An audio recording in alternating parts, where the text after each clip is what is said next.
The interpersonal communication concept I chose to research was the attraction theory.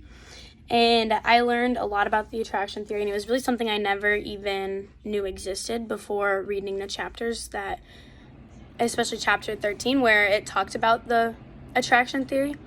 And the movie I chose to watch was The Fault in Our Stars.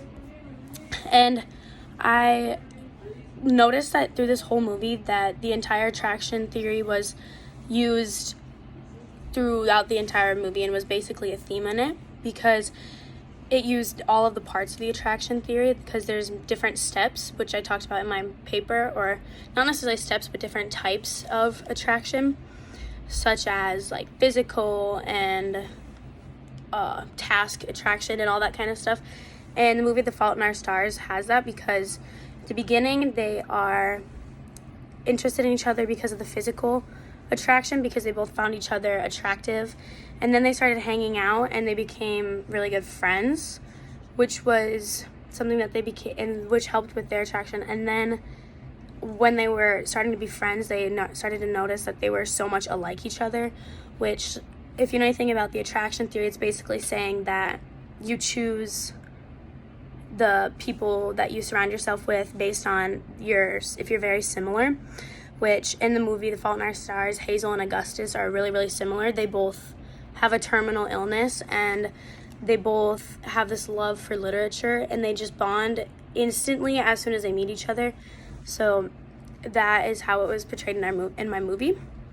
And I say that the attraction theory applies to my everyday life a lot, because I'm always with the same group of friends that I have had for a while, and I never thought to notice how much alike we were.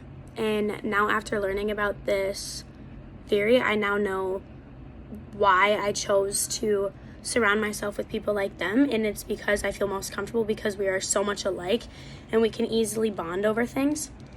But one thing I want to try and do differently is reach out to people that aren't necessarily so much like me, because I want to see if I can still be friends or have like these close connections with people that aren't in like my same will area, who aren't interested in the same things as I am, or things like that, just to see if like the attraction theory would still apply, just to see if after getting to know somebody I would still pick somebody who's very interested in the same things I am.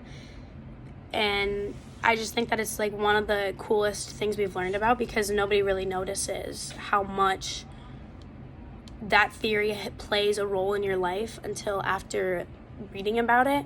And once you read about it, you can't forget about it. Like, you notice it in your everyday life. You're like, oh my gosh, those two are so alike. No wonder they're such good friends.